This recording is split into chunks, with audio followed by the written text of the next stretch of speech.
And Coach says correct. It's also a porn movie. This is how my mom used to tutor me. Tell you which ones used to be porns?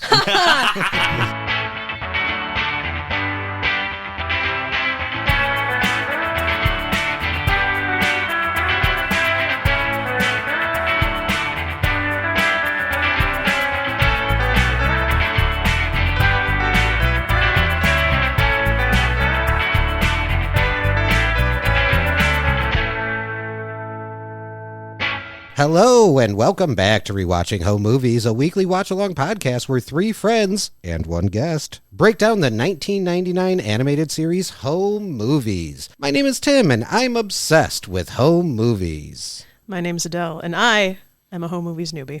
My name's Marcin, and I've never seen home movies. I'm George Washington.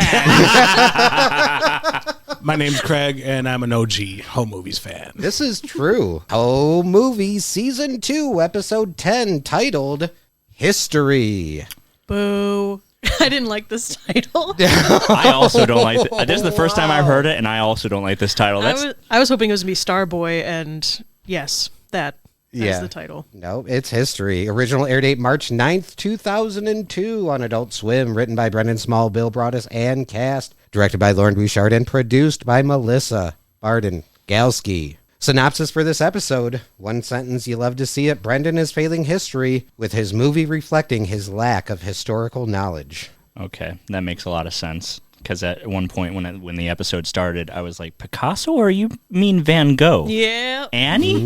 Born in 1492. Are you confusing this with Columbus? I like you didn't clock that George Washington didn't kill. I don't know history much either.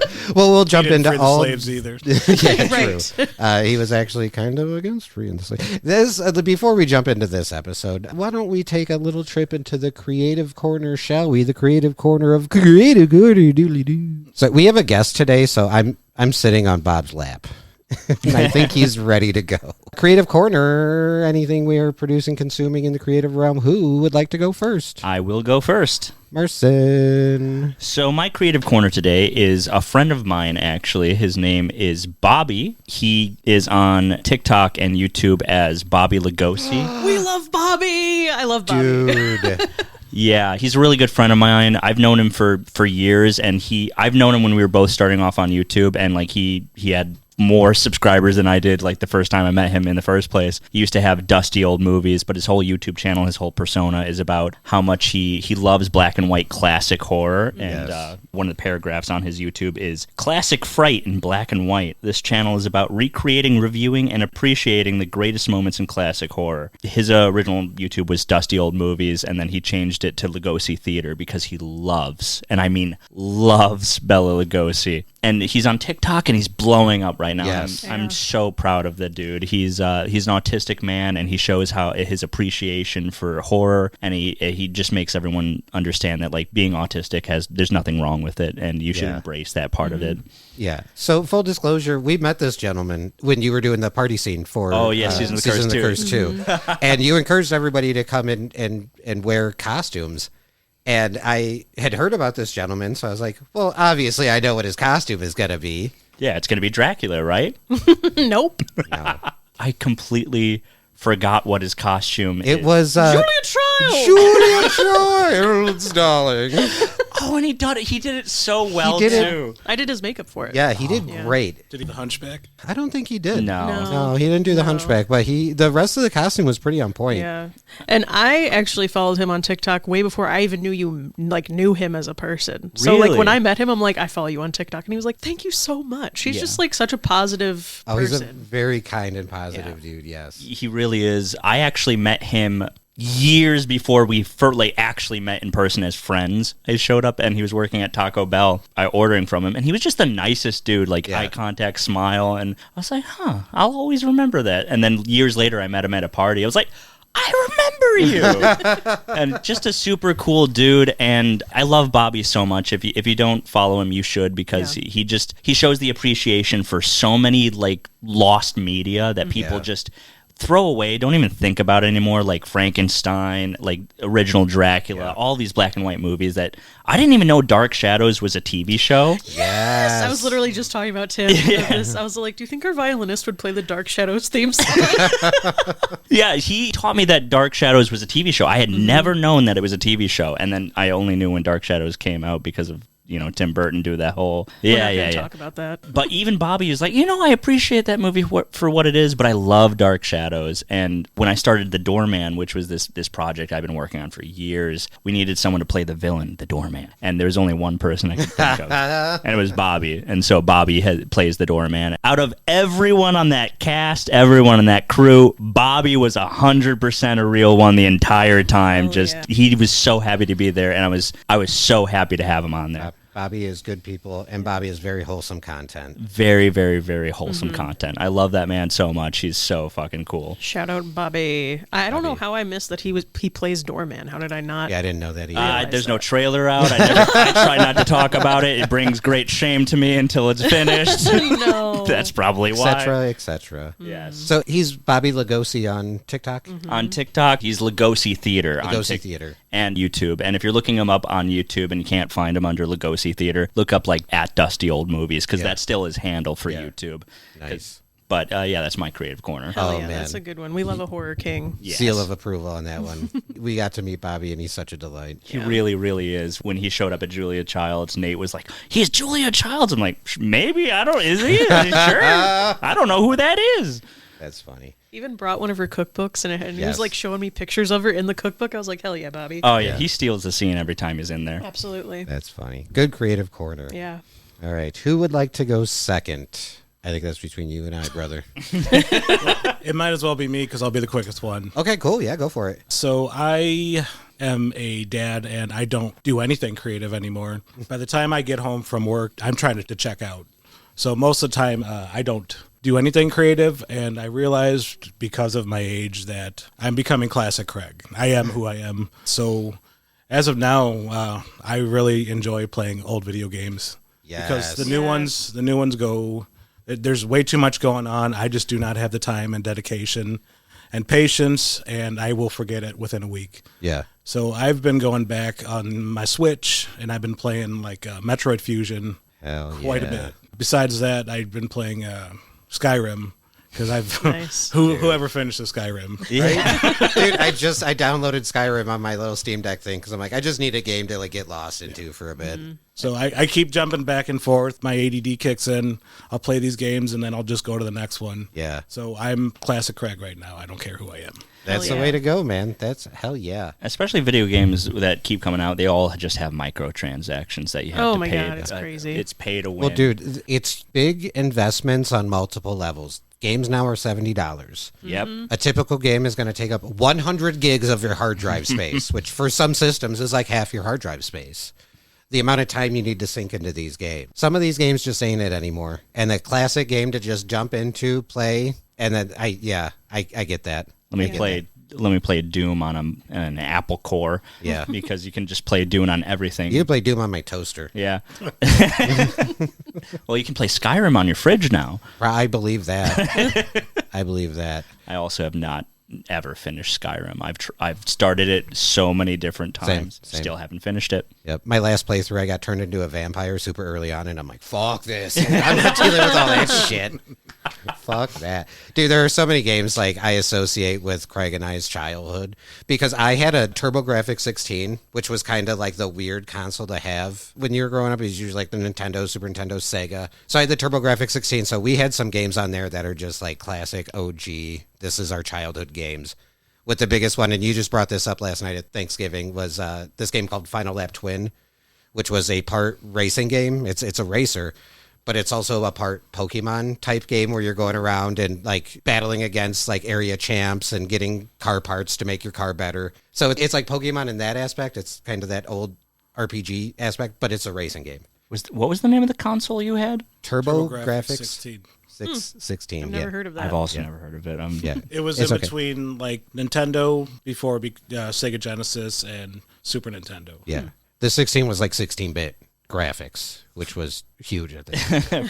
For me, the Dreamcast is the only thing I could think of that was outside of the realm of like an Xbox, a PlayStation. Yeah, Craig had a Dreamcast. I remember that. Didn't you? Because I had a Dreamcast, and then I had, like, the emulator for that was a literal disc. It was a boot disc. You had to put that in, and then I could play Nintendo games on the Dreamcast.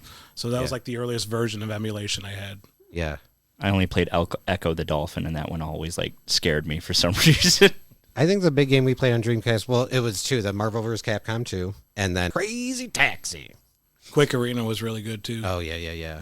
So, Craig and I could talk about video games for I was going to say, days, so. If you talk to Nate, like Punkin' Nonstop, who just loves playing classic, he doesn't want to play any of the new stuff, which, honestly, at this point, you go for it. Yeah. Old games are just fun. You can play them as many times as you want. You don't have to pay anything. Do you? Hell yeah. That's a good creative corner, brother. Thank you. Sick. Would you like to go next, Adele, or would you like me to? I mean, I did call for third. So. Okay, true. Did you mean last when you asked? No, I meant third. Okay. Yeah, third. I can count. Hands up, hands up. My creative corner is just the Wicked franchise in general. I grew up on the Broadway soundtrack. It came into my life when I was probably 11 years old. And so, like, the fact that they made it into a movie really hit me right in the heart box. Tim and I saw it a couple days ago, and it made me cry. Were you scared it was going to be bad? I was a little nervous, but from the press that I've seen and the little bits I saw and got spoiled for, I was like, oh, this is going to be like a fucking masterpiece. Obviously, it doesn't compare to the Broadway play and that music because they altered it a little bit just to make it fit for a movie. But oh my God, I saw the original play when I was 13, and the opening song, which is what you were talking about earlier, the No One Mourns the Wicked, where they are celebrating the Wicked Witch's death, like that shit, seeing it live in theater paralyzed me. I didn't think music could not only sound that way, but feel that way in person. And so it's always resonated with me for a very long time. So seeing the movie and seeing how like much care and effort they put into it, it really just, I really appreciated it as a fan and as a theater kid. Like they could have really just gone like the cheap route and made it all CGI, all like B-list, barely being able to sing characters, but it was really well done. I really recommend people go see this movie. I have never heard any of the music from Wicked. The closest I came was when I was in 6th grade when the musical came out. Some kids who were also in 6th grade like did it in front of the entire class, did like a scene of it. But I've never listened to the music because I consider that a spoiler, and I've always wanted to see it because I'm poor. I can't go see it in actual theaters and Broadway and stuff like that. So I never ever seen anything from it. The closest I've come is, driving with you guys as you're singing along to the music while it's raining and you're going 90 miles down a highway, and I'm that was not me driving. I know it wasn't you, but everyone's singing Wicked and I'm white knuckling in the back like we're gonna crash. Marston's holding on to the little handle above his head. Little shit bar. Yeah. But I am looking forward to going to see Wicked. Yes. This is my first time. Same thing with Hamilton. I never listened to any of the music until it came out on Disney, and like when I can actually watch it. But I am very much looking forward to it. I'm glad it's good because I just had flashbacks to Oz the Great and Powerful. I never saw that. It was bad. So that's all I had, like, as far as, it's Wizard of Oz. That's fine. The set designer, he believes that CGI should be used to take things out, not to add things in. So a lot of the shit is practical, and he just used CGI in areas that were needed, which I really appreciated, because CGI, when it's done bad, it's like, it takes you out of it. I very much appreciate that, too, because that was a big problem with Oz the Great and Powerful. Yeah. Yeah. When you see the movie, which you all should, and Tim should watch it again with me later. But anyway, when you see the movie and then you finally hear the soundtrack, go back and listen to the Broadway soundtrack, because for me, it's a lot more punchier and it's a lot more like it more hits you than in the movie. Mm-hmm. But I don't know, maybe that's just me. I'm not that girl. Yes, Craig. I don't know what that was. Is that a reference? It's the name of the song. Oh, okay. Yeah. Yeah, I was just saying before we started, there was the whole thing when the Queen died, and they were going to do a performance of Wicked, and they had to stop the play before it started and be like, hey, just so you know, like, in respect to the Queen, she's dead, but like, we're going to move on with this, but we're going to show respect to the Queen. And then the first song that starts the musical is She's Dead. Good news. She's dead. And I didn't know that's how the musical started, but that just made me so happy to hear. Yeah. 10 out of 10. Yeah, we enjoyed it. I was really hoping Tim was going to cry, but he didn't. I teared up a couple times, but Nothing came out. I'm sorry. It's okay. He cried after Joker too. That's strange. Well, that was a rage cry. I can't believe I just wasted so much of my goddamn time. But because of the theater that we go to hasn't been updated since 2001, just for the two of us to go is $10 for both of us. That was the cheapest movie theater was tickets nice. I think I've ever experienced. Well, fancy pants for you over here. I live in the city, so it's like, yeah, that'll be $40 in your soul. Oh, God. Yeah. Yeah, $5 a person for a movie is unheard of. Yeah, it was great. Very, very good creative corner, Adele. Thanks. I think you should go. I will, because that's how it works. I noticed a lot of my creative corners. I haven't done too much music. I usually do like podcasts or video games because that's more in my realm. But I do listen to music too. And considering this episode is kind of a special one, and we have a guest, I wanted my creative corner to be some music experience that my brother and I have got to experience together. And there have been some really good ones. We did a siblings concert a handful of years ago. And what was that like? It was It's 9 Inch Nails and Soundgarden. yes. Nice. Yes. And we were in the lawn, and it was just like siblings. It was so much fun. Craig and I have been to multiple System of a Down concerts where the concert was great, but then afterwards, you know what? Something always fucked up. I don't want to fucking talk about it. Because dude, one time his car got towed, and we were like, fuck, and that was a whole thing. And then the next time we are like, all right, we're going to see him in an arena. We got a parking lot. We're good to go. Car wouldn't start after after the concert was over. We had to At wake the up. Allstate Arena. Yeah, we had to wake up poor Mr. B and have him drive all the way out and pick us up. So Dude, car trauma is Yes. so real. Yeah. probably, I'm going to say, brother, my favorite concert experience. I don't remember which birthday of mine it was, but it was just you and I. You bought us tickets to go see Typo Negative. Oh, that was at the Metro too, or that was one of those downtown. Yes. And it was like a nice intimate venue. I think we went up in the balcony. The show was fucking phenomenal. No issues in or out. And genuinely, like, that's probably a concert experience like I'll never forget. Well, I remember too. That's like right before Peter Steele died. He Yeah. died like the next year, but at one point he was singing his version of "Hey Joe," Yeah. and he fell back, and then his guitarist was making fun of him the whole time. Yeah, because it was kind of a... Were you going around with your ass on the floor? Yeah, because they like kind of sing back and forth. It was a cover of Hey Joe, but they do it in their own kind of goth way, and they're singing back and forth. And yeah, Peter, I think he tripped over like a stage light and just tumbled. And the other guitar player was just like, "You fuck," just like, "Where are you going, falling on your ass?" And like, Fuck you! yeah. It was just. That was such a fun concert. We were up in the balcony. It wasn't too crowded. It was that was genuinely, I was like, yes, that's one of those like birthday presents that you get someone that's an experience that you can't put a dollar value on that. And I don't remember it being expensive either. No, I don't think it was. right. Like, hey, we're going to this shit, dude. Them shits was like $12 each. Let's go. We should go to more concerts. Bro. Yes. Yeah, I I'm have been down. craving concerts since before. Yeah, we were talking about another sibling concert. We got to figure out a good one. I do like a good lawn that you can sit in, though. Yeah. Yeah. Me and Nate, for his birthday, we went into, it was the Bones and... It's just one of those days. It's just one of those days. They played that song first, and then they played that song last. It was Nice. they knew the crowd. They and knew where their bread is buttered. Yeah. Like, we know why you're here. We'll get it out of the way. Do a couple songs no one cares about. And Exactly. then do it again. Yeah, exactly. So it was a great concert. I just miss that vibe. Just live music in general. Oh, yeah. God, it's a game changer. Hell yeah. All right. Well, that was the Creative Corner. Is everybody ready to jump into this episode? Let's go. Did Bob Dylan not announce our creative corner this time? Yeah, he did. He did it real quick. He's I'm still because holding I'm Tim. still sitting on his lap. Oh, yeah. That's what you meant. I was like, who the fuck is Bob? Why are you sitting on his lap? You gotta turn back. You can Yeah, see his face back it's- there. Ah, yes. I kind of leaned back because he was annoying. And I was like, Oh, now he's falling asleep. yo, he's Or falling passed asleep. out. All right. Well, season 2, episode 10, history. Not only a big episode for home movies, I think, but hey, it's a big episode for us. We got a fucking guest. Hell Yeah. So when this podcast was conceived, I think that was your request was you want to do history.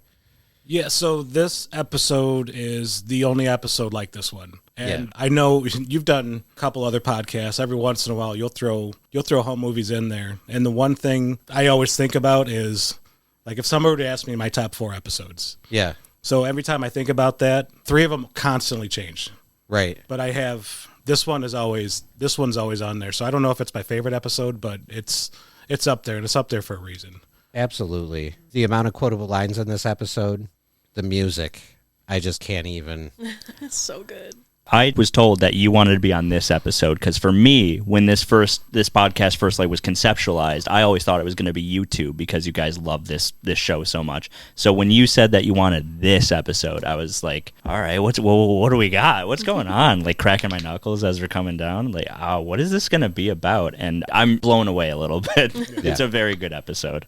It's a great episode. And I think for me, what this episode is, besides just kind of being one of the classics, I feel like this is home movies because season 2 was very much a learning process for them. They changed the animation program that they used to create the show, right? And they're learning more. They're going bigger with the storylines. They're getting shit done. Shit's moving along. This to me is our first glimpse, I feel, of like what's really coming down the line in season 3. I really feel like in season 3, they just figured it out. And this is just like a little taste of what I feel almost every episode in season 3 is like. So this one, I think, is really an evolution of home movies. We are now, with this episode, taking it to the next level. This is the show that I care for so deeply. And this episode is kind of like hey, look at what we're capable of. How close are we to the end of the season this time? This is episode 10. We've got 13 episodes a season, so we got 3 more after this. Yeah. So this isn't even after season 1's end episode of the season, I'm really looking forward to the season finale. Yeah, season finales are a little heavier, I think, in 3 and 4, or 2 and 3, obviously in 4 as well. I don't want to say the names of them because we're not quite there yet, but yeah, they're good episodes. So this episode, and I did have to go back, so many episodes in season 2 so far, I think with the exception of almost one, we're opening right inside of a movie. But this episode is definitely different. It does have commentary, and they point out the very obvious, which is this is the first episode where the movie is the A-plot. I didn't even think the about movie it that is way. the A-plot. Yeah. It's literally 70% of the show. Yes. is the movie. And the world. What's going on in the world is the B-plot. Not just that, but Adele even asked when her and I started watching this episode, she's like, is this the first time we have like one of their movie characters like coming back? Mm-hmm. Yeah. That's true. Yeah. Starboy was Impressions when he was kind of getting the band to try to tune in on the music. And Yeah. Starboy! I'm kind of sad the Alone song wasn't in this episode in its full entirety. But what is in this episode is the band's suggestion of making Starboy and the Captain of Outer Space brothers. Actual brothers. Actual brothers. That was one of the things. That was one of the things I actually laughed really hard. I ended up laughing a lot harder than I did throughout this episode, to a point where I laughed so hard I was like, "Oh, did I laugh too hard?" That was now everyone's silent. I was the only one laughing. This episode was one that it's almost like, man, you almost do have to watch it twice because you're gonna miss something because you probably laughed over it. I definitely did, and that's why at one point I held my notebook up to stare at the screen and take my notes just so I didn't miss anything. Yeah, I think Craig, at one point you commented like, "I don't know how the fuck you guys take notes and watch this shit." So I sat there watching it with a smirk the entire time. Yeah, me too, because it's like, I know, like with every scene now, I'm like, oh shit, here we go. This part. Here comes the hot dog. Let's fucking go, Mr. Pants. The hot dog was my doodle. This shit. I had a feeling it was going to be the hot dog. That's so It was funny. on screen for like 2 seconds. I was like, I gotta write that down. Write that down. So again, we're in the movie. We see George Washington, Picasso, and Annie Oakley all introducing themselves. They claim they want to go ahead and destroy the human race. So they elaborate with the first introduction, George Washington saying, born in 1492, freer of the slaves and the first president of this our country. One of those things is right. Savagely impeached for assassination of Abraham Lincoln. Accurate. Yep. So tells them he's going to lead them to the demise of all humans. Next, we have Picasso.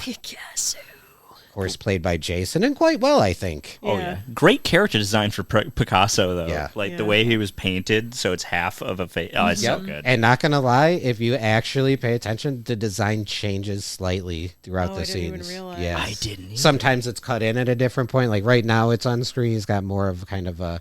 It's covering his nose and stuff. Yeah, at some points it's kind of cut in. So yeah, it does change, which I think is a nice little touch considering it's Picasso. But what's not a nice touch is Picasso claims that he cut off his ear in a shaving accident. I really liked because after he says that, and then I sent it to my ex just for laughs. Yep. And I guess I paint too. Next! And this one always gets me so much. It's Annie Oakley, played by Melissa, and very, very well. I love what I love, especially in this episode. There's so many. Annie Oakley said she's a skilled shootist. I didn't get It's just like that's exactly what an 8-year-old would say. Orphaned at a young age, living a hard life. Her only salvation came at the hands of Daddy Warbucks, who took her in and forced her to sing. So now she takes her revenge on the human race. Yeah, it's the storyline from Annie. I was so confused because I didn't get that he was like he didn't understand history, so I was like I didn't know any of these people. Who's she supposed to play? Annie Oakley. I've never heard of Annie Oakley before. I don't know if that's a historical figure. I don't know. I think she was in like the Buffalo Bill show. Yes. Yeah, I think she was I think the skilled shootist part grammatically wrong, but is accurate as far as like what Annie Oakley was known for. I feel like riding on a horse and shooting and shit like that was kind of her specialty. So she was an actual historical person. Annie Oakley, yes, Western cowboy, great shooter. Everything else was just the plot of the musical Annie. Okay. So it was a little bit of a mashup. The Buffalo Bill show. I'm thinking Silence of the Lambs, and it's Wrong, not. but- I know it's not right, and I'm trying so hard. I think when they talk about like the World's Fair when Buffalo Bill was around, I think she was there too. Okay. There you go. I'm gonna look that up on Wikipedia. I might be lying my ass off. I can't remember. We'll figure it out. Wikipedia.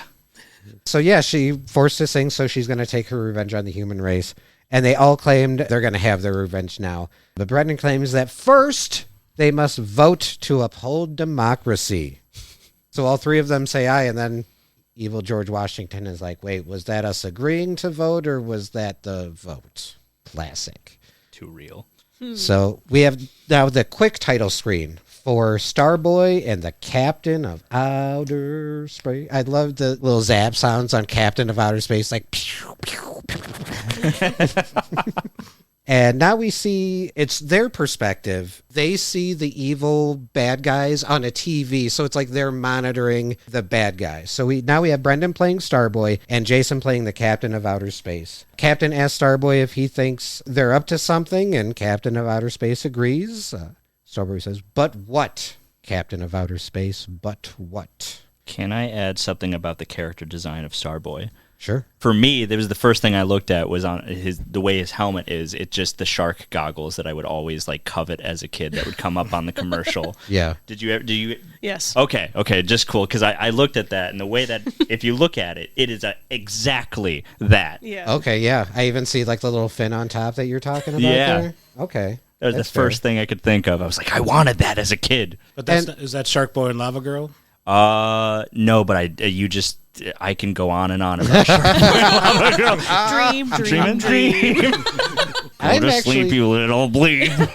And I guess too, we have like a still on the screen of Starboy and the Captain of Outer Space. I'm very impressed with Jason's costume. He seems to have like a button on his belt that controls his visor. Yeah. It like opens and closes his visor. So I didn't even catch that. yeah, they Every time he laughs, he'll go like that, and then his visor goes up, Yeah. again, and it goes back or down. even when it shows the Starboy Yeah. and the cap, when it zooms in on Jason as Captain of Outer Space, he hits the thing and his visor goes. And he gives a little wink. Yeah. Oh, that's fun. When he did the blaster thing, Craig would put his finger guns up. Yes. He was like, Yes. Hell yeah. And then too, also we see in the background they have like the scrolling space that just kind of keeps scrolling by, and that's how they're doing like the ship flying in outer space. Dude, I love this episode. if only just for the fact that it gives me many ideas on how to shoot a movie. Right. I was like, oh my God, that's a perfect idea. Once Starboy says, "But what, Captain of Outer Space? But what?" That's when the Captain of Outer Space replies, "They're up to something, my brother, my actual brother." That is probably the hands down the most quoted line between Craig and I in home movies. We'll get to it later. I ended up sending a message to someone who worked on this particular episode too about kind of how much it means to us, and I ended with like, yeah, this episode means a lot to me and my brother. ... My ... actual brother. Classic line. So Starboy says they have to do something, and the captain asks what, and Starboy says, "Well, we have to stop them." And that's when, Captain maybe not the smartest, and he's like, "Okay, we stop them from killing the human race. Why do we have to stop them first?" And that's when Starboy kind of explains, "Well, if we don't, then they would have done that thing." And almost confused, the captain is like, "Right. And why not after?" That's the point where Captain is like, "Hey, can we take a small step back?" And they both physically take a small step back. I didn't catch that. Yeah, that was definitely the animators. So Jason, as the captain, asks Starboy to talk to him like he's a child. Real. That's real. And Starboy tells him "My, aren't you a big boy?" And then he tells him, he's like, "You got very nice arms." Do you say that to children? So this is then when we get the longer intro for Starboy and the Captain of Outer Space, which does include a title screen, which has Brendan's name, as well as the first time I think we actually see Jason's name typed out on the screen. I think it was a long version. It's very long. It's Popondopoulos. Popondopoulos. Not only did I have to pause it, I had to kind of take a screenshot and zoom in because just the color and the font and everything, maybe not the best train, kind of hard to read. But Popondopoulos. I do love the intro. It shows them fighting in the hallway. Jason always seems to be eating or drinking something. We have the kind of handmade ship that's hanging on the two strings. Real good. Real good. That's when we see the outside. This is the first shot we have of the outside of the bad guy's lair. They have a sign that says "Not an evil lair." And then on the bottom it says "Bears inside. Stay away." Good sign. Yeah. So we have a really cool metal breakdown of the bad guys and talking about how they want to destroy the world. And all that. I know you've seen some Metalocalypse, right? Yeah, the first 2 seasons, yeah. maybe 3. That music for the bad guys, for me, is a real kind of that's the beginning of where Brendan's music evolves to eventually get into Metalocalypse. I heard that, and I heard a lot of Death Clock, quote unquote, in that song, just kind of the breakdowns and "they want to destroy it." That gave me very Death Clock vibes. I did see that on their monitor for the evil guys, they have evilness monitor, and there's a little heart above the eye. That's what I wrote down. Nice. So true. And then, it goes into that kind of metal breakdown of the bad guys, and then it ends with the classic "Starboy and the Captain of Outer Space." We see that a few times this episode. So many times, actually. Yeah, we'll get to the one, but there was something I caught in the intro, even though we see the same intro 5 times. But anywho, the next scene, we're in the evil lair. Picasso is pointing out that they are being watched. And so we see the TV now. We have Starboy and the captain's face smashed against it, showing that they are watching him. Annie Oakley points out that now they must know of the evil plan.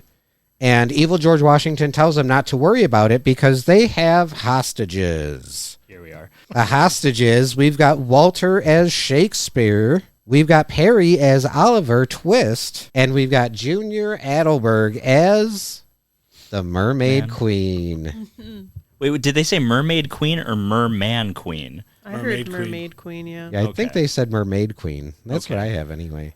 I could be wrong. I wrote down Merman Queen. Merman Queen. Even that's He had the shells.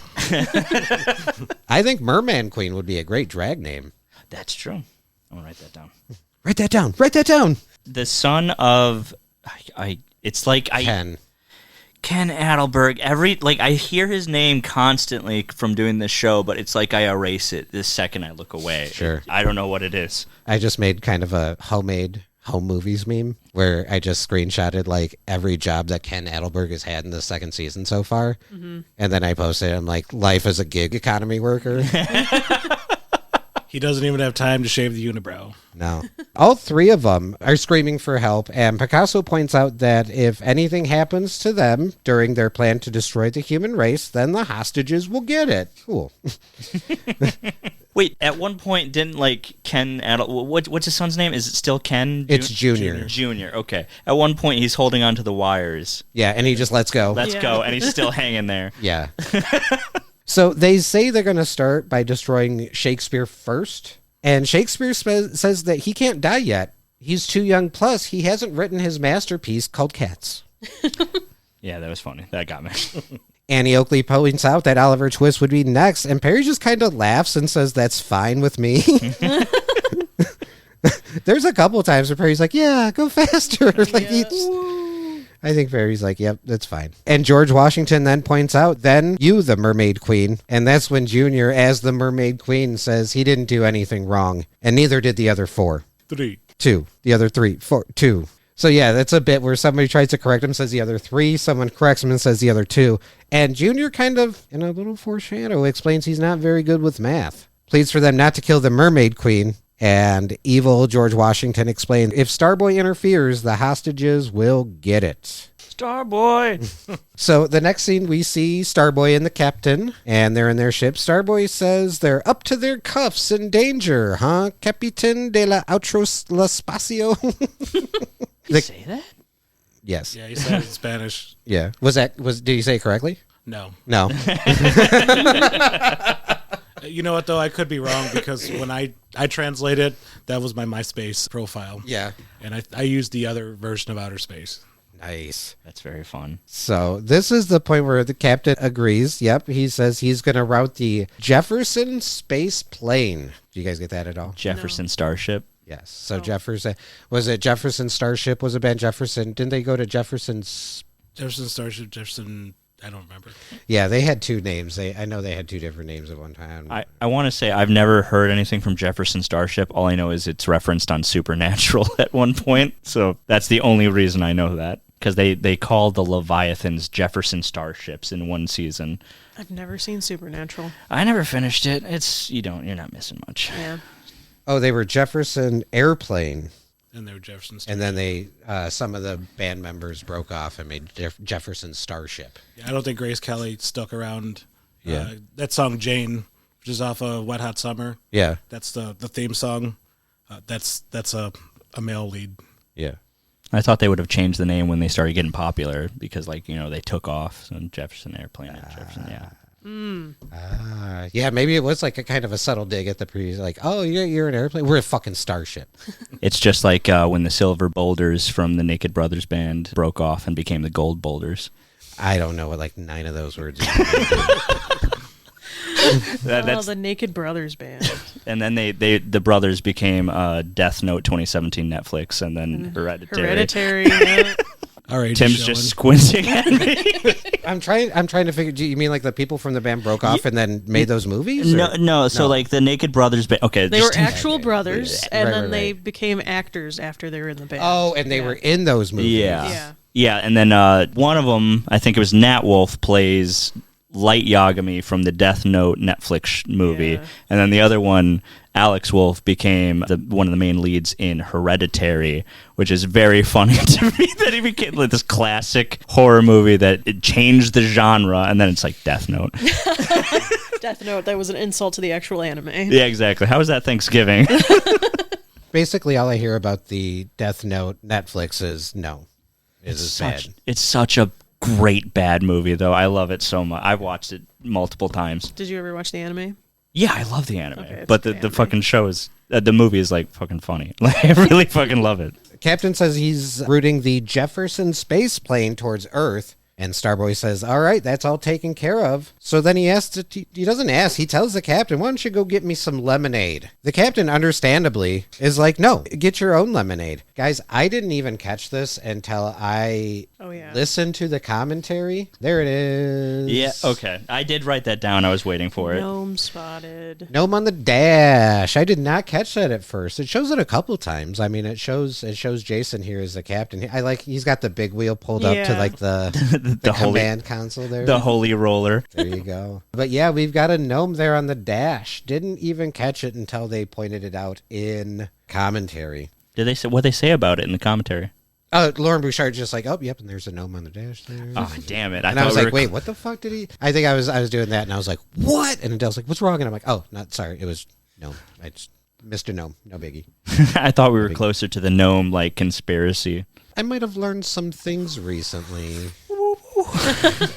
Maybe not, who knows? Oh, one thing I did learn through commentary, though, Brendan Small said that at this point in time, he was watching a lot of Space Ghost Coast to Coast, and that's probably why he was going the route of, like, Starboy and, like, the kind of general vibe of all that, because he was consuming a lot of Space Ghost at that time, so we'll give him that, which, honestly, I love, dude. I used to love Space. That used to be one of my favorite shows. I confused him with Batman when I was a kid. Space Ghost? Yeah. Similar. I could see that. Well, I told my mom I wanted a Batman action figure, and when she brought me home a Batman action figure, I was like, that's not Batman. That's funny. Yeah, so he asked Captain to go get him some lemonade. Captain tells him no. And at that point, Starboy's kind of like, And then he's like, hey, Captain, did you know you're a good little go-getter? A one-of-a-kind, good-looking, good, old-fashioned, funny, smart, good-looking go-getter? And I mean that about that thing I just said. So the captain is, like, obviously pretty flattered. And so Starboy says, all right, well, how about that lemonade? And the captain does it, like, without even thinking. He was buttered up. Yeah. He got buttered up. And even at one point was like, hey, how did you do that? And that's when Brendan breaks into a little song. Well, I'm glad you asked about that thing, 'cause what I'd like to do is sing a song about getting people to do stuff for you by using compliments, even if they ain't true, 'cause you look like you lost some weight. Now lick my hands and paint that crate. Okay, I gotcha. See, now you try. All right, you look great in that shirt. Now help me have my brand new skirt. Okay. You have very nice cheekbones. Now help me co-sign this bank loan. 'Cause a compliment will get you far, even if it's just a lie. 'Cause your skin is soft as buttermilk. Now help me pay my tithe. Yeah, got a compliment because it's not complicated. If you want some lemonade, you gotta start manipulating. We wish it was different, but that's the way it seems to be. 'Cause you need a compliment. That's what people need. Yeah. Gotcha. Yeah. Yeah. Gotcha. One of the only 3 things I wrote on here. If you want some lemonade, you got to start manipulating. Last night when we watched this after that song was over, I was like, is that why you compliment me? So I do things for you. My fallen angel. Well, we've got a cool transaction because that scene kind of ends with their Jefferson spaceship flying, and then that transitions into Brendan in class painting or coloring. What's up? I was just going to say that this is the part. I thought the entire episode was going to be Starboy and the captain, but when it got here, I was like, damn, how long has this episode been going? Right. Well, this is the 30% of B plot of in the real world. So yeah, this next scene, we're in school. Specifically, it's Mr. Lynch's class. So he's quietly talking to Junior Edelberg, expressing that he does seem to be struggling with his times tables. And that's when Junior admits he does have a small problem with multiplications. I wrote down like as quickly, with no spaces. That's no good. Yeah. Oh my gosh, when Lynch shows him the test and he's like, oh my God. Where you say, how did I let it get this bad? Do you remember that in school when the teacher used to bring you up Dude. to show you your grades? Like, that was horrifying. Yeah. That it truly was. That was the worst. And I mean, it's literally the next thing. Like, Brendan basically kind of starts having an anxiety Yeah, attack. he does. Oh, yeah. Yep. When it goes like, it's very dramatic. We have Brendan's looking at the clock. You hear the clock ticking. You hear Mr. Lynch just repeat, failing Homework. Much, much more homework. Detention. And finally, it's failed everything. So yeah, Brendan is like going through it, dude. That is, ugh. And Melissa is the one who eventually kind of, snaps him out of it. Brendan confesses to Melissa he doesn't like discussing grades with Mr. Lynch. And Melissa's like, why? He's the teacher. And Brendan's like, exactly. He has the upper hand. He knows my weaknesses. I wrote that down. I was like, in quote, yeah, that's so true.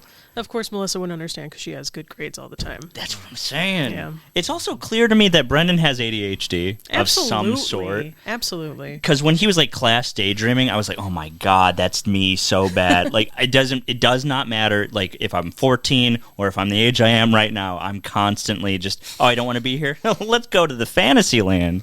Bro, if I could focus on just doing the breakdown of one episode, I could get it done in probably an hour to an hour and a half. It takes me 4 to 5 fucking hours because I am so distracted all the time. Yep. I need to start putting my phone on the other fucking side of the room. Yeah. And just like, it's bad. These phones got us in a chokehold. They do. I didn't realize why it was called like Black Mirror until like, it was like, oh no, the horror. Yeah, when you turn off your phone and it reflects back at you. Yeah.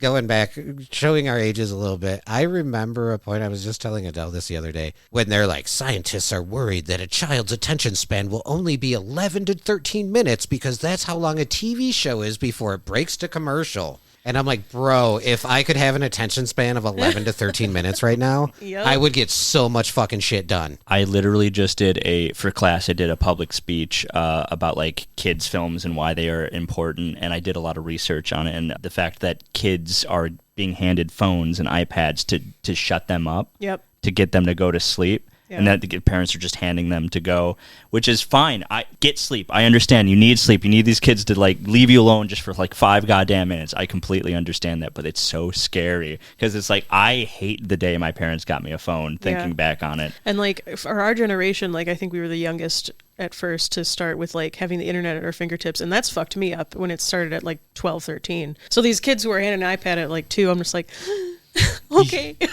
for you, you insatiable you. Yeah, we're kind of in a weird position where we really didn't have internet for a majority of our childhood. Mm-hmm. We got our first home computer, probably like 95, 96?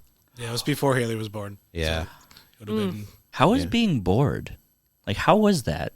Oh, we had to like go outside and do stuff. Yeah. Yeah. But that's how you fucking take your talk boy and go make stupid little cop shows out where you're chasing your friends around, or you know what I mean? Like, that's how that shit spawns. One of the biggest times I got grounded, the 2 things my parents took out of my bedroom was my stereo and my Pogs.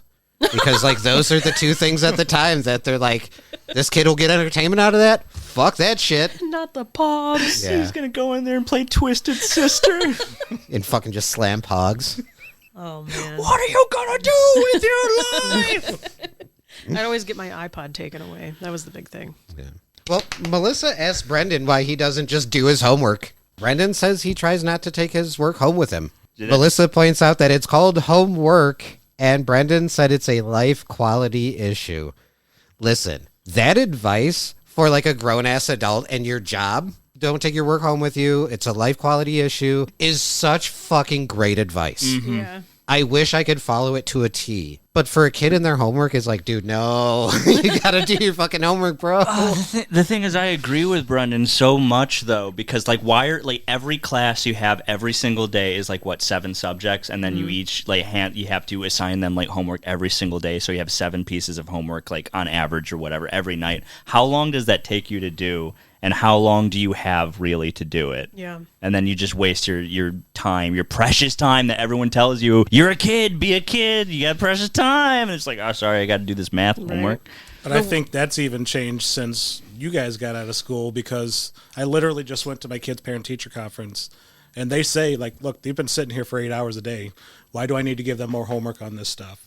Hell So yeah. they have at some point like a flex period where they give them all the time. They give them all a bunch of time to do all their homework. They don't want them to have homework. Good. And I think they at least acknowledge, like, Yeah, we've already killed these kids' brains for 8 hours. They're done. Well, and it's probably, too, like, we now have teachers who have gone through that quote-unquote type of school system, and they're like, this benefits nobody. No. They went through that school system, they became teachers, and now they're like, hey, no, we're not doing this shit. Right. That's really good to hear, to be honest. Yeah. When Junior came up and he was like, oh, I can't believe I let it get this bad. Yeah. I don't know if this is what, like, he as a character was thinking, but have you ever had to, like, have those excuses ready for the teacher to make them think you give a shit? Be like, oh, no. Oh, my God. I can't believe I let myself slip like Oh, my this. God. This is embarrassing. I wanted to do my homework. I slipped my mind.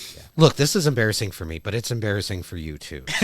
Let's figure this out. Oh my God, when he's like being super loud, and he's like, "Can you be quiet? Other people can hear you." Oh Like, my I felt gosh. that. I felt that. Yeah. So maybe if you did your homework, maybe people would be hearing this. Like, Shut the Mr. Lynch, fuck I up." love you, but I will choke you. Well, it's at this point that Mr. Lynch does finally call up Brendan to talk to him. Real quick, I kept seeing like little bits of what was on the board for this particular scene, and I saw ice, but I wasn't seeing anything else. We do get a clear shot of what this board says, and it says this weekend every student should find, basically, and it said 3 seashells, 2 worms, 1 jar with lid, and dry ice. I got that right now. Yeah. Who have has that worms? shit on hand? No. Yeah, weekend homework was always the worst. Homework. That's stupid. Yeah. That is the worst. Ridiculous. But 3 seashells, does that mean we're in a coastal state? Oh, Florida. I keep pushing Florida, but man, like multiple people who've worked on the show are like, nah, dude. But how can you say that when you had a place and you're like, oh, this is based off of Miami? Well, wasn't Demolition Man seashells for using Oh my God, dude. Holy shit. I didn't even think of that. It was 3 seashells, wasn't it? Or was it just 2? 2 or 3, but it was definitely seashells. Describe what you mean. No, Demolition Man. No. Well, Demolition Man takes place, it's in the future, right? And they don't have, let me say this much. They don't have toilet paper. Ah. And in the bathroom, you will find 2 or 3 seashells. They never explain it. So somehow they use those seashells to use the bathroom. But they don't have toilet paper. It's like Interesting. scrape. I think so. Ah. Exfoliating. I wonder if that is a reference to Demolition Man. I'd have to see when that movie came out. That'd Versus be a when deep this cut episode- either way, though. Yeah. You can text someone. True. So is 3 seashells, 2 worms, 1, what was it? Plus, 1 jar with lid and dry ice. plus McGurk shows up on the beach that one episode. That's Yeah, he true. does. Yeah. He does. I'm saying. All right. So the first thing Lynch tells Brendan is you're failing history. He asks if it comes as a surprise, and Brendan admits that it doesn't. Mr. Lynch points out he hasn't done any homework. He doesn't study for any tests. Brendan says he doesn't want to over-prepare. Yeah, Lynch tells him he doesn't need to worry about that because he's failing history. And that's when he says it's very like loud and almost like echoing. And that's when Brendan's like, can you lower your voice? Because people probably heard that, and this is kind of personal. Yeah, this is the point where I was like, oh, that's why he fucked up Picasso. Ah. He fucked up all of them. Yeah. So they begin to have the conversation. Mr. Lynch, he points out that if he would study, they wouldn't have to have this conversation and nobody else would be hearing the conversation. Mr. Lynch produces one of Brendan's tests and starts reading it, saying, okay, here are some of the answers you gave on this test. The first question being, who was the first president? And you wrote, yes. So Brendan argues that that question was not specific enough. And he said, well, the next question is, who wrote Hamlet? And instead of answering Shakespeare, you know, the guy who's literally in his fucking movie. And so is George Washington. Yeah. He writes, the Pope's cousin, Count Popula, a magical monster with pencils for arms. Good bit. Sounds like a Puzzle Valley. I was monster. watching this episode before I came here. Yeah. And Lily and We'll John edit caught that me out. listening to that part. Yeah. And Lily looked at me like, what the hell are you listening to? Count Popula. Yes. And I love Brendan's response, which is, I'm going to be honest. I made that one up. This is Dr. Acula. So that's when Mr. Lynch says, okay, he wants to start tutoring you after school. And Brendan kind of gives a little pushback, doesn't really seem up to the idea, and kind of finally admits that he already has a tutor. And that's when Mr. Lynch asks who his tutor is. And that's when we cut to the next scene of Coach McGurk. This is the second time I laughed out loud. I was like, let's go! McGurk's telling Brendan he's a little disappointed because they had worked on history. Brendan confesses that, yeah, a few of the answers you told me were wrong, and the other stuff just never came up. So, like, almost to quiz him, Coach asks what he taught Brendan about Area 51. As Brendan's talking, this was the first time I really picked up on this, and maybe you had, but as they're talking about this Area 51 stuff, Brendan is reading a comic book. And the main character of the comic book is Star Guy. And his outfit is very similar to Starboy's outfit. And kind of his sidekick is, we don't ever get his full name, but it's Captain. He looks a lot like... And he looks almost exactly like Jason. Wow. Hey, inspiration comes from anywhere. And that's purely from the illustrators then, because that wasn't in any of the script or... No. And I don't think it's ever like been mentioned or referenced that this is like a pretty direct reference from obviously like a comic book that Brendan is obsessed with. Did you notice that McGurk is doing the he loves me not with the flower petals? Oh yeah, that's the next scene with McGurk that he's doing the... Oh, is that not this one? I I think thought it it's was the this same one. one. Oh, they filmed Was it it? the same day. Oh. It all blends together. Yeah. What did he say about Area 52? Okay, so he asks Brendan, what did I teach you about Area 51? And Brendan's like, that's where they store the frozen bodies of the aliens that landed on Earth. And then Coach says, okay, well, what about Area 52? And Brendan said, that's where they store the bodies of the illegal aliens. And Coach says, correct. It's also a porn movie. This is how my mom used to tutor me. Tell you which ones used to be porns. It was mostly conspiracy theories, but I'm sure she threw porn in there Yeah. once every time. Have you guys seen Looney Tunes Back in Action? Yes. The part where they're like, Area 51 doesn't exist. This is Area 52. So he proceeds to ask Brendan, yeah, well, if you remember all that stuff, why can't you do this on your tests? And you should have like written this stuff down. And Brendan says he would have answered these if that's what they would have asked about. So Coach is like, well, what did they ask about? And Brendan told him like history, like Washington. And Coach is like, well, plug in the Area 51 stuff. That's when Coach asked if there were any questions about Sam Adams. And he says, oh, I know who that is. He's a brewer and a patriot. Plus, I know what he looks like because he's on the label.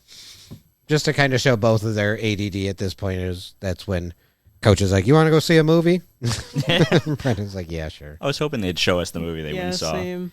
Is this the part where he mentions Jimmy Hoffa? Oh, yeah, when Brendan mentions that they're doing historical stuff like Washington, I think Coach is like, oh, like Jimmy Hoffa.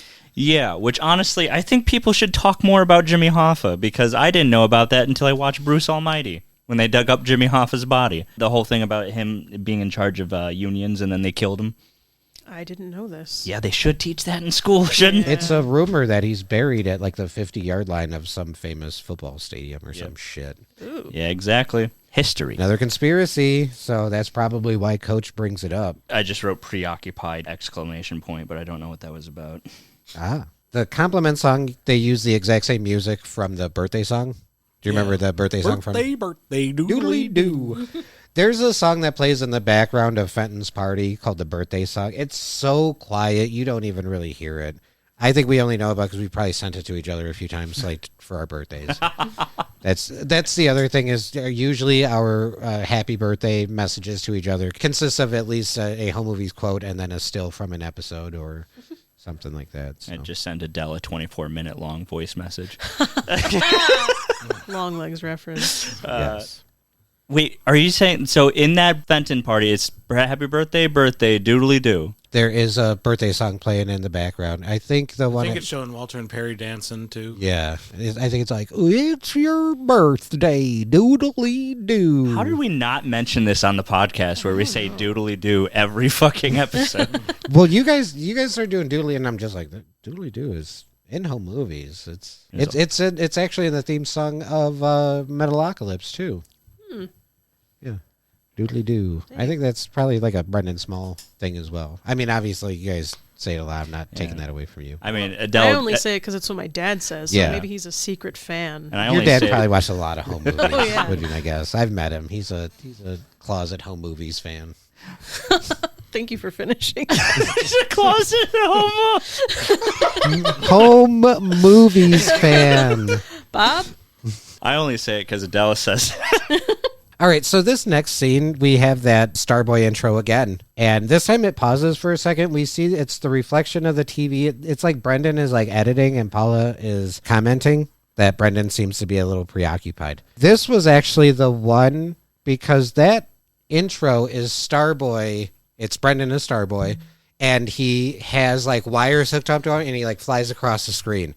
I swear one of the times, because he keeps playing it over and over again, one of the times when he's flying across the street, he kind of like turns almost like he's like not quite on the wires right, like he was falling. I'll see if I can find it, if it even makes any sense. I think it's just something I caught from rewatching episodes a billion fucking times to get them ready. It looks like he's going to trip or something. Yeah, it looks like he's about to fall or fumble. I want to point out that I love that Brendan's computer chair is like a director chair. Yes. That says his name on it. In the captain of outer space, did we already pass it up? That was a clean one. Well, there's one he bounced a little bit. God, I wish I don't even have the Oh, key. there There it it is. Yeah, he almost goes upside down. Yeah. That's such a quick bit, too. It's honestly, so I don't know, maybe this is like he's trying to edit the intro and these are like multiple takes. Mm-hmm. But yeah, they are a little bit different each time. The first one, there's a little bounce. One of them, he almost goes upside down. Like the silliest little goofiest thing, but it's like they took the time to put that in there. That's so fun. I mean, the animators really pull the episode together and do some really good, just like comedic bits by themselves. Just like earlier, was like, let's take a step back. And then they actually take a step back. Exactly, yeah. And even that, this scene right here where we're showing Starboy and then like if Paula turns it off the TV or he stops the TV and we just see their face. Like, that's really fun. Yeah, It's a 90s yeah. Black Mirror. Yeah. Absolutely it is. So Paula tells Brendan, yeah, he's preoccupied. He might be working a little too much on his films. And Brendan claims, hey, Jason and Melissa are pressing me to get these movies in time under budget. I love that he immediately blames it. He's like, no, it's Jason and Melissa's fault I have to do this. I don't know. Have you guys ever had that? Like, I don't know if this is a specific anxiety that I suffer from, but like being preoccupied with a project and then someone's coming up to me like, hey, maybe not so much time on this thing. And I'm like, I want to, though. I don't want to do homework. Especially Paul. I think this is the first episode that Paul is like... Not encouraging him on his ambitions. Well, she's being a good mom, but at the same time, I'm like, oh, no.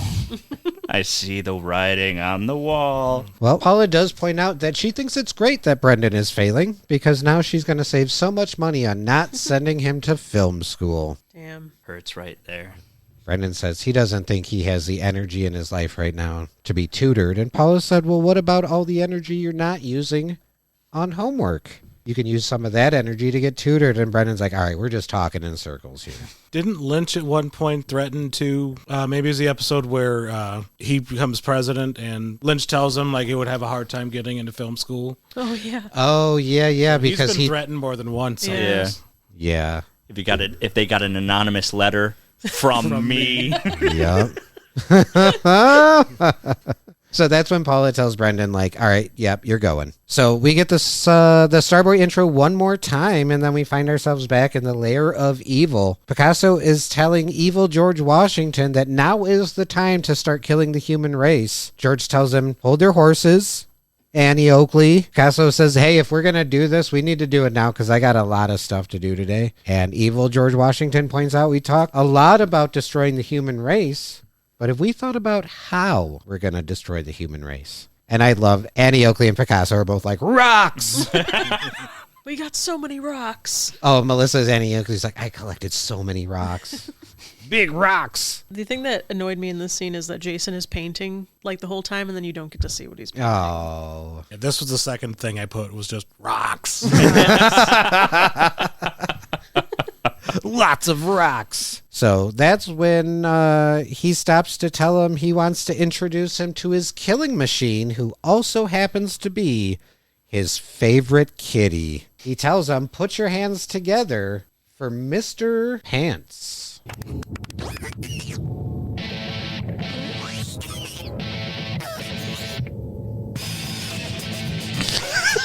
That part kills me. I'm Mr. Pants and I'm coming to get you. Better run for your life, you better run or I'll catch you. I got paws like a cat, cause that's what I am. I'll throw up on the top and scratch up your hands. I'm the rubber star skinny in the land. My name is Mr. Pants, I'm the kitty cat man. Nobody gonna stop me from having my way. My name is Mr. Pants and heaven I stay. The visuals of this. It's great for a podcast. Yes.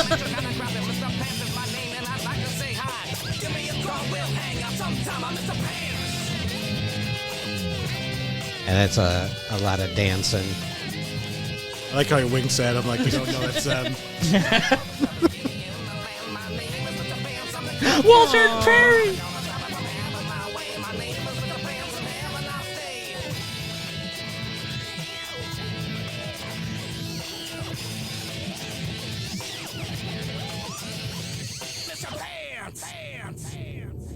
They're clapping for it. I love it.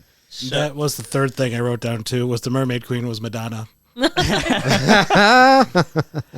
Mr. Pants shows up, and at one point I thought he was going to throw up a hairball or something, but that was him getting ready to start breakdancing.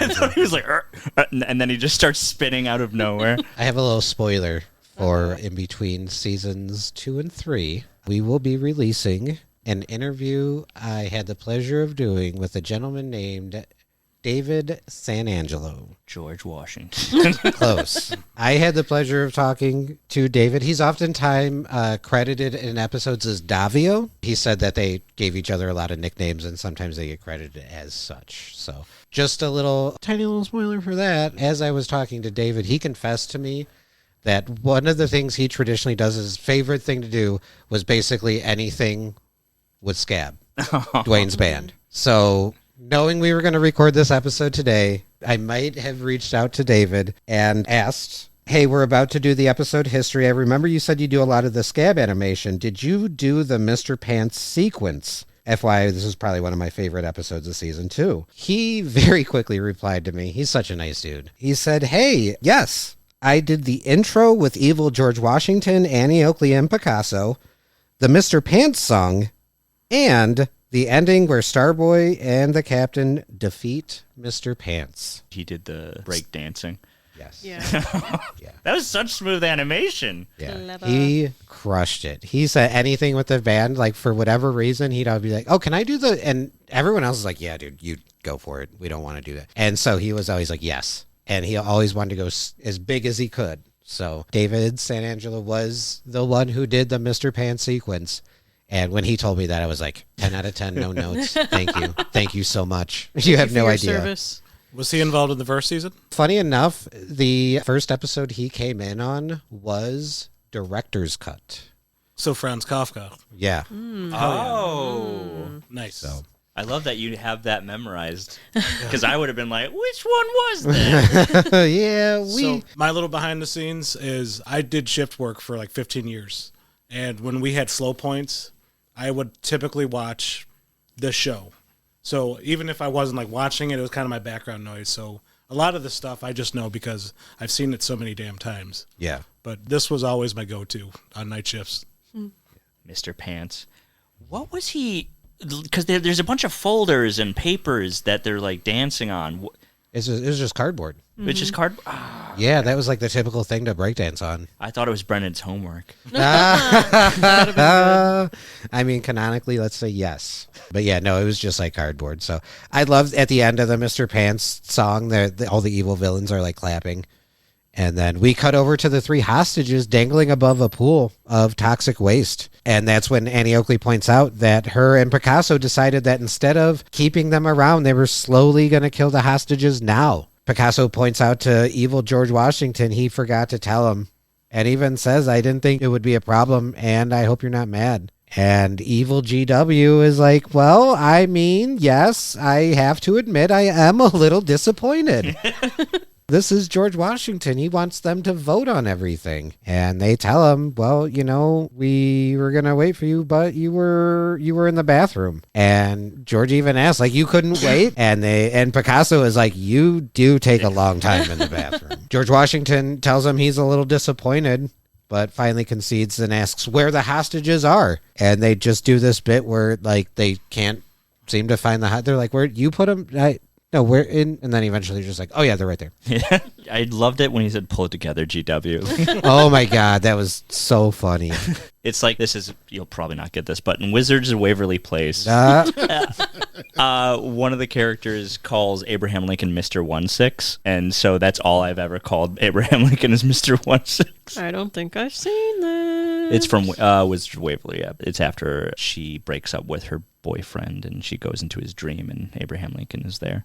Oh shit. Well, I think I only saw the first season. Yeah, I watch a lot of TV. I liked it. They brought it back. Sorry.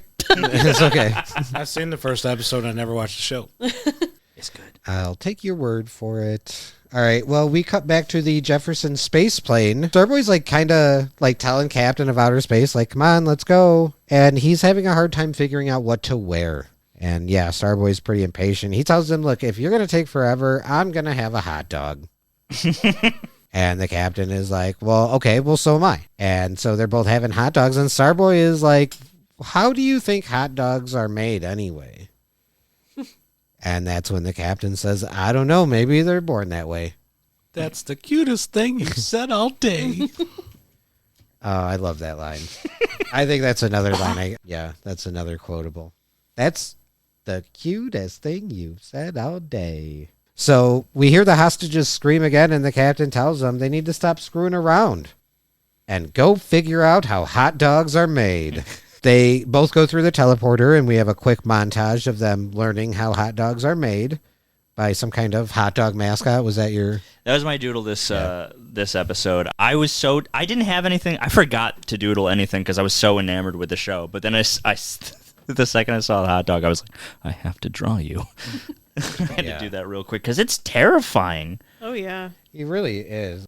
Is the hot dog mascot when they go to the zoo? Isn't he in the background in one of the pictures? Oh, he did look familiar, and he might have been. God, that's so terrifying. So, this still real quick. The hot dog mascot has a chalkboard, and he's showing them how hot dogs are made. Oh, are those supposed to be all the parts that are in a hot dog? We've got the fin of a dolphin, the tail of a skunk. A baby the front kangaroo? Yeah, it's got a kangaroo, and it's just circled the baby. A snake. The baby? There's a tin can in the bottom right, and I think that's the soup to nuts can. It looks like a soup to nuts can. There's, for some reason, a pumpkin is on the board, but not circled. But a tire is. A pigeon, it looks like a donkey nose, a sheep nose, a snake, poodle nose. That seal is terrifying. Yeah. I'm so disturbed. The pumpkin is weird. The snake is weird. The tin can is real. And then here's the thing that I'm more disturbed about is the fact that I don't know if that's wrong or not. I think this one, Brendan's hanging from what looks to be a meat hook, and Jason is on a conveyor eating a hot dog. What are these? Are these like birds hanging on the meat hooks? Is that a seal? I don't know. That's a peacock. Call PETA. Guys, I don't know if we should be eating hot dogs anymore. It's got to say beef on there. I'm just trying to draw the hot dog man. I don't know why in this picture the hot dog mascot is giving me Steve-O vibes. Hey, dude. It's that smile. He actually does have a creepy smile. Yeah. I thought I would do better redrawing it right now, but I think I've done much worse. It's okay. Well, they come back from learning how hot dogs are made. And remember about the hostages. Starboy says the only way they can defeat them is to learn the historical figures' weaknesses.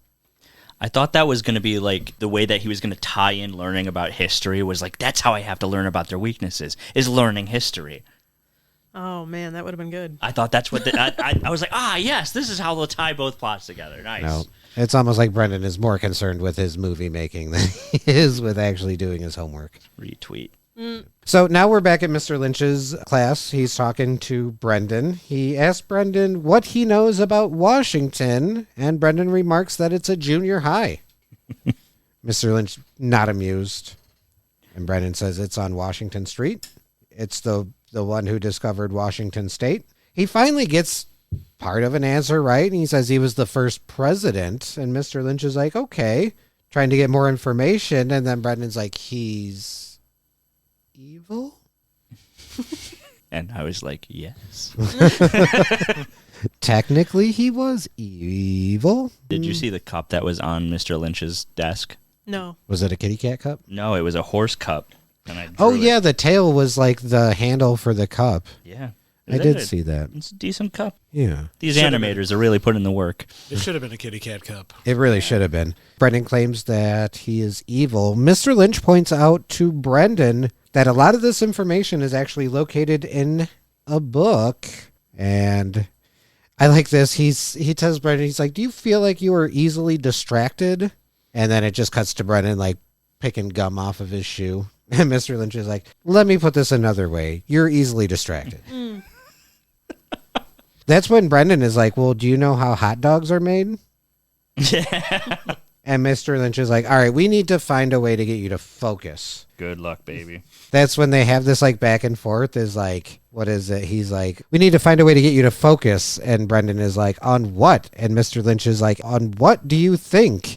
And they keep going back and forth until he tells Brendan, yes, as in correct, as in what do you think I should focus on? With the answer being those grades of mine. Mr. Lynch agrees and points out that he has a hard time paying attention. So after that, we see Brendan talking to Coach. And I think this is when Coach is playing with the flower. And Coach is like telling Brendan, he's like, you know, you're angry at me because I gave you a couple wrong answers. And Brendan's like, look, I'm not angry at you. I'm not mad. And Coach is like, well, I'm the one who should be mad because you're seeing another tutor. And Coach even says, like, we're like, I thought I could make a little extra side money tutoring you. And then he tells him, plus I feel bad because you're slow. I thought that this was going to be the thing of him being jealous of another like role model in Brendan's life, but then he was like, "Oh, because I want that extra money."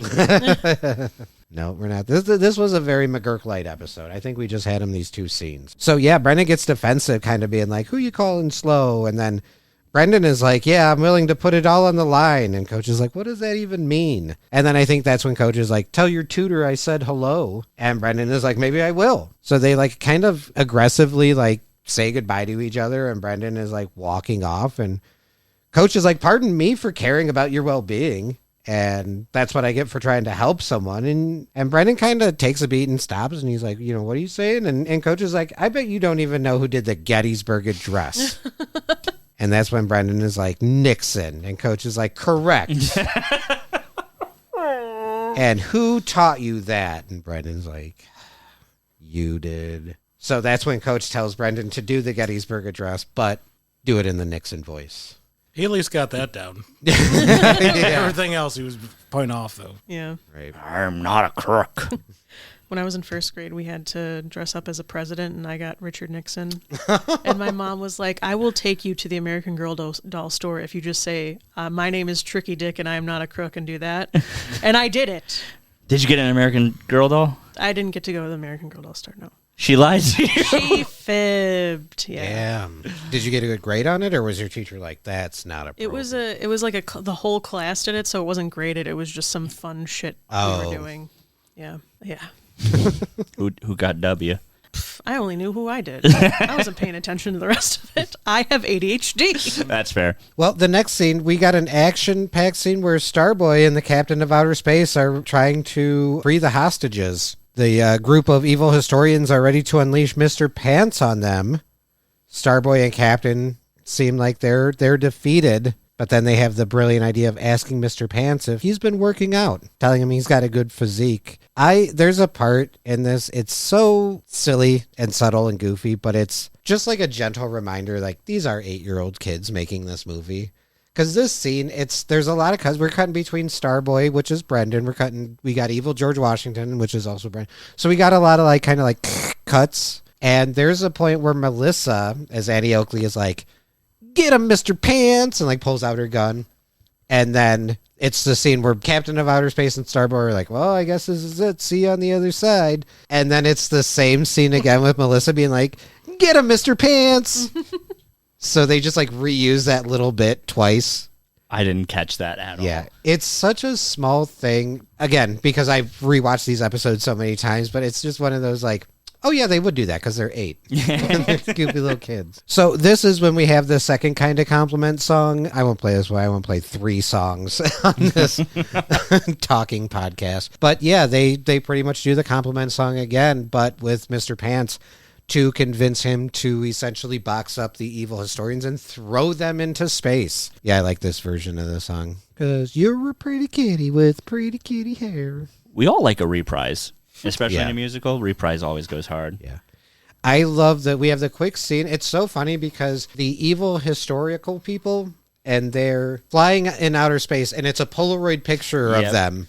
Mm-hmm. Right, because even in commentary, they're like, oh, that's how kids would do it, because, you know, how else would kids do it? They're like, oh, they're so good, it's so practical. And then it's Mr. Pants' spaceship flies in, and it's in the shape of pants, I didn't even notice with that. no strings, no, like, logical, like, oh, this is how the kids would do it. So it's like, here's the Polaroid, because that's how kids would do it. And then here's a spaceship that flies in that's in the shape of a pair of pants. It's kind of pathetic, but I'd never even noticed it was a Polaroid.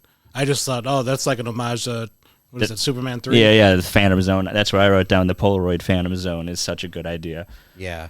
Oh, true. And when they're singing the compliment song and Starboy, they're like dancing and they're like, meow, meow, meow, and ever. And the music stops and they're like, but yeah, see, it's just them in a Polaroid. But then you've got Mr. Pants' spaceship in the shape of pants. I was wondering, why is his name Mr. Pants? Because he's a kitty cat man.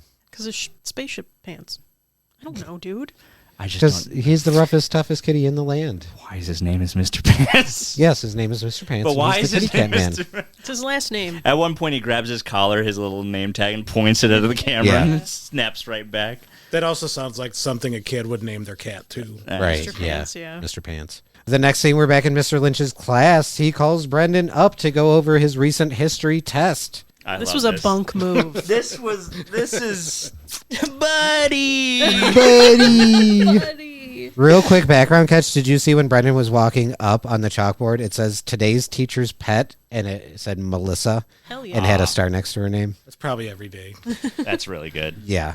I wish there was more Melissa in this episode. So he gives Brendan his test face down and does a little drum roll. And Brendan, for like a split second, is like, okay, all right. And he flips the test over. He didn't just get an F. He got a 0. He didn't fill it out at all. So, like, in what universe is he walking up there being like, oh, okay, maybe I did get a good grade on this? Well, he walked up and he's like, yeah, here we go. And Mission's like, oh, no, wait, I think you need to look at it yourself. You might be surprised. He's like, oh. I mean, I guess sometimes when you're a teacher and you're like, this guy's just not doing anything, I guess I gotta, let me just make some fun out of this. Gave a big can of the I told you so. I'll see you after class. Yeah, exactly. So after that, we see Starboy and the captain of outer space planting a flag, fireworks in the background. I think you recognize this song. I believe the song's called Victory. Yeah, it's used at it's very At end. the very end. Yeah. So yeah, it's a song called Victory. I like the song. It's very heavy guitar. It's like they're planting the flag, fires in the background. Captain says it looks like we won, and Starboy agrees. Captain asks what they're gonna do now, and Starboy says we wait and we sit, and if evil comes, we'll be ready. The captain agrees and says no one can beat us, including our forefathers. And Starboy agrees and even adds our 4 mothers. That's when we pull back to reveal this is Brendan showing the movie to his mom. She asks, she's like, 4 mothers, huh? And Brendan says he wants to be equal. Love it. This scene made me sad because it's like, how do you show your precious thing to your disappointed mom? Yep. Well, he asked his mom if she enjoyed it, and she said yes. But then says it's a little confusing. And Brendan claims it's one of those movies you have to watch a few times to totally get. So real. And Paula confesses, well, I'm a little concerned about your brains, that they might have been damaged. That's kind of a harsh thing to hear from your mom. So that's when Brendan is kind of like, you saw my test. And Paula's like, you can't really call it a test because in a test, you're actually supposed to fill out the answers. to the questions. And you did not do that. You did diagram the sentences of the questions, and he's kind of like, huh? And she's like, which you did wrong. And Brendan asks if he's in trouble. And that's when Paula tells him the bad news. You're going to be grounded. He's like, what's the good news? Well, the good news is I'm not going to let you use your camera for 2 weeks. I love it. He's like, well, actually, I think that's still the bad news. Yep. And Paula tells him, trust me, that's actually good news. Damn. That's, I think, the first time Paula has been somewhat discouraging towards anything Brendan has worked on. Tough parenting. Yeah. What? Especially this is his magnum opus. This is the one. And that was Season 2, Episode 10, History. Herstory. You I love wanted to be, what did he say? I wanted to be equal. Equal. Yeah, that's what he wanted. Equality. it. So that is the episode. It was definitely a really, really, really good episode. Yeah. Yeah. I got the same feeling I got when we watched the jazz episode. Hell yeah, dude. Especially from the opening, and it didn't stop and throughout the entire thing. Yeah. Up until that scene when she was like, hey, let's turn this off real quick. Yeah. Traditionally, I guess you would give a Jason grade first. You kind of have to give a Captain of Outer Space grade. I was going to say, Jason wasn't in this episode at all. No. No. His amazing acting was. Not Captain of Outer Space. Yeah, you could tell it was him because his name was in the credits. Got him. Yeah, okay. So, like, Jason wasn't in this episode. Captain of Outer Space was, and so was Picasso. Both great characters, great lines. Captain of Outer Space was really funny, and so was Picasso. I gave them an A. Hell yeah. Absolutely. I think Jason deserves that A. Yeah, Very well deserved. I think Captain of Outer Space definitely deserves that Don't A. do that to poor Jason. Damn. He put in the time and Yeah. the effort and his talent. Who played those characters you hold so dearly? H. John Benjamin. God damn you. I'm going to put that away in my back pocket. That's good. I'm very interested to see what would prompt an A+ from Jason. I need him to make me enjoy his presence because of a quick, snappy, fun one-liner. You know, that's. I enjoyed his presence this entire episode. His acting was on point, and his characters were great. I remember at one point I gave Jason an A or something like that, no, I think I gave him a B- or something. And you're like, he rolled his eyes at least 4 separate times. Okay, all righty. I enjoyed that part, obviously. All right, but no, I think an A is fair. A is Yeah. good. A is good. Mm-hmm. How are we gonna do episode grades? How do we want to do it? Should we let the guest go first? Oh, absolutely. I think that's even better. Yeah. We'll put all the pressure on you. It's really not fair because I don't know how to grade this. I Yeah. mean, you guys have talked about, because I'm up to date with you guys on your podcast. I mean, if I were to have to give this a grade, I would just give it a straight S for the special tier, because Yeah. if I have to watch episodes, this is always going to be in my list. And I don't know, I had a shit-eating grin on my face the entire time. And I started pre-laughing before we even hit parts. Yeah. So, I mean, it's just one of those things that it's got so much meaning to me. Not just the episode, but where I was and how it connects with me and my brother. So Yeah, for me, absolutely. it's an S-tiered episode. And it's so appropriately named because this is history for us, the podcast. This is our first guest, That's true. and this is our first S-tier grade. Yeah, it is. I was going to say, you've mentioned how many S tiers you have. How many S tiers do you think are in home movies? Like 5 or 6. Oh, interesting. Yeah. Okay. I see. Now, here's the thing. I don't think, as someone who I have never seen this show, I don't think I could give any of these episodes an S tier ranking until the finale when we get there, and then we could go through and do a special episode where we like give our ratings throughout the episodes in like hindsight.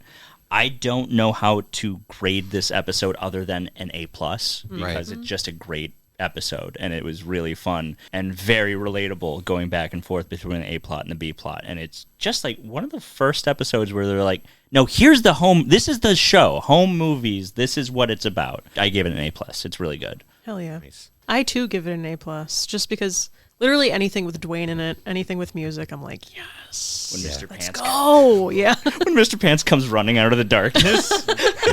Yeah. Yeah. This was a very tough episode for me to grade as well.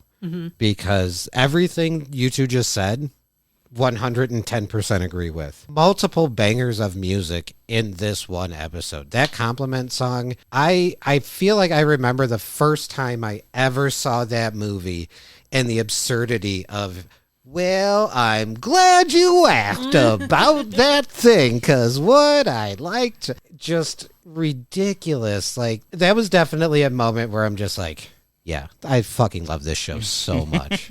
So much. If I'm being completely honest, I didn't think I would give my first S tier to an episode until season 3. Season 3 is definitely, and then I'm going to be like handing them out like fucking candy on Halloween night, dude. You guys have no idea. But again, I think I expressed how this episode really, to me, kind of set up like what home movies is going to be moving forward. Literally the next episode, there's shit that happens that is just genuinely like some of the most referenced shit in all of home movies. I didn't think I would give any season 2 episodes an S tier, but I think with what this episode is, and then also kind of just what it means to my brother and I think I will hand out my first S tier grade for an episode. Hell yeah. Which I know you, Marcin made a comment like, I'm pretty sure I know what you're going to give this episode. You said you were going to give some S tiers. And if I'm 100% honesty, when we sat down and hit this record button, I'm like, this is an A+. This is such an easy A+ for me. But now just breaking it down and then just getting to do that with my brother, my actual brother, I think just kind of adds to like what this show does genuinely mean to him and I. Like this is it sounds so dumb. This is one of our love languages. This is how we communicate with each other, is through home movies quotes. Before memes, there was quotes. Exactly. So this is a big one. I think this one really, it made so much sense for me when we started this podcast that Craig was like, history is the episode I'd like to guest on. So this is an S tier episode for me, for sure. Damn. Yeah. What? How old were you guys when you started watching this? I believe that I did catch episodes like as they were airing on Adult Swim, so this would be like early 2000s. I think you were a little busy around that time. Yeah. So I was in the service, but no, I 100% watching these when they were happening too. Yeah. Because that would have been 2000, 2001. Yeah. So I was straight out of high school, in between my my military time. Because I remember the old Adult Swim bumps. It was the swimming stuff. Yeah. And also, Yeah. So I know I was watching this in real time. But then even later on down the road, once it wasn't on there all the time, I used to have really, really bad insomnia. And it would be like the last thing they showed before they went to Cartoon Network would do their other show. So I knew at that point, if I didn't get to sleep by the time home movies ended, I wasn't going to get no sleep. yeah. Yeah.